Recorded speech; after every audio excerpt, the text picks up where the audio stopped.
What I will say to the HBCU player that's coming around now, I would say you can be found anywhere. Good talent is going to shine. And as long as you are committed to what you're supposed to doing, eating right, physical training, discipline, listening to your coaches, and being productive on the field, you will be found. And I got to say this. I got to say this because I fight with scouts about this a lot.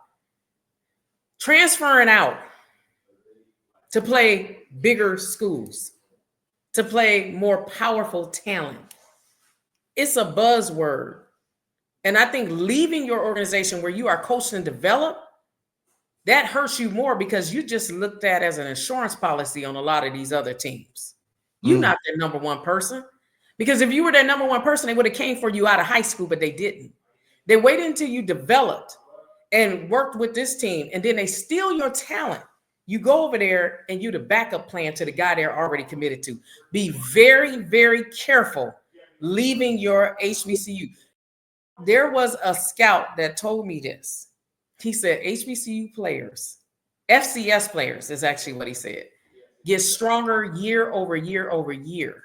What we found is that a lot of times our P4 players are maxed when we get them. They reach their peak talent. Wow. And so they're ready to play now in the NFL.